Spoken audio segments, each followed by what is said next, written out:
Mehndi look complete করতে না করতেই বর ঢুকে গেছে। আরে বিয়ে করতে নয়, ইতিহাস আর সেই বানাতে। ইতিহাসের সাক্ষী ছিলাম আমরা ৩ জন। তো ভাবলাম কিনা তোমাদের সঙ্গেও শেয়ার করা যাক বরের ইতিহাস। রাতে মাংস ভাত আছে, মাংস দিয়ে। তো এবার হবে কি লুক নাম্বার 4। আচ্ছা সরি 4। তো বলো কেমন চাইছো? মেহেন্দির কালার সবুজ, তো আই মেকআপটা সবুজ করে দিই। পাকিস্তানিরা একদম নয়। বলো। এখন অনেক বন্ধু বান্ধব আসবে, পুরো যাবো আমি যদি এখন সবুজ করতে বসি।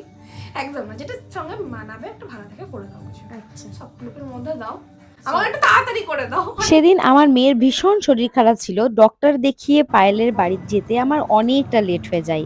তাই পায়েল বলছে একটু তাড়াতাড়ি করে দাও। আমি যেভাবে মেকআপ করেছিলাম, ব্রাইডেরও করতে যাবো গাইস। আজকে ম্যাম ব্রাইড না ওটি করতে এসেছে। পুরো মেকআপ এবং হেয়ারস্টাইল ১ ঘন্টায় কমপ্লিট করে ফেলেছিলাম আজকের আমার ব্রাইডের। আজকে আমার সঙ্গে সেরকম কোনো হেল্পিং হ্যান্ড ছিল না, নতুন একটা স্টুডেন্ট। কিন্তু হেয়ারস্টাইল কমপ্লিট হতে না হতেই দেখি ব্রাইডের বর এসে উপস্থিত। ব্রাইডের বর এসে কি বলছে? আমার কালো লাগছে, আমাকে ভালো লাগছে। এই যা আজকে কিন্তু পায়েলের বেশি কালো লাগছে না? পায়েলের হাজবেন্ডকে, উর্বি হাজবেন্ডকে কালো লাগছে, কি করা যায়? কি সুন্দর তাই না? এটা একটা বোন করে দিয়েছিল পায়েলকে। আর অনেকজনই জিজ্ঞেস করেছো আমি আমার ব্রাইডকে কি এক্সটেনশন ইউজ করেছি। এটা আমার ব্রাইডের অরিজিনাল হেয়ার ছিল, কোনো এক্সটেনশন ছিল না। ওর হেয়ার অনেক সুন্দর, অনেক লম্বা। আমি করেছিলাম, আরো বেকার লাগছিল। যে খারাপ দেখতে তাকে যাই করুক খারাপই লাগবে। যাই হোক, আমরা হাসতে হাসতে একটু পেট ব্যথা করে নিলাম। আরো অনেক কথা ছিল যেগুলো তোমাদের সঙ্গে শেয়ার করা গেল না। দেখো এটা তোমার বউয়ের 4 নাম্বার লুক, তাই তো? হ্যাঁ, তো তুমি চিনতে পারছো নাকি? দেখো, আহ, চিনতে পারছো? না চিনতে তো পারছি, কিন্তু বেশ ভালোই লাগছে দেখে।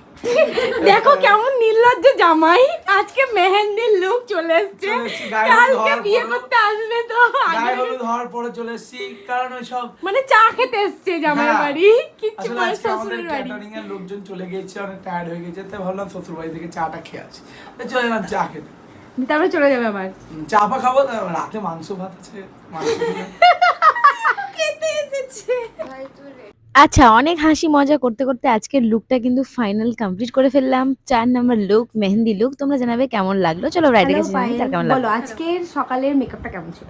সকালের মেকআপটাও দারুণ ছিল, ম্যাট লুকের মধ্যে ডে লুক সিরিয়াসলি চরম ভালো হয়েছে। ফটোগ্রাফাররাও বলছে যে ছবি তুলে ভালো সুখ পেয়েছি, আর খুব সুন্দর মেকআপটা হয়েছে। তাই এখনো সেম খুব সুন্দর হয়েছে লুক, প্রত্যেকটা লুক হেভি।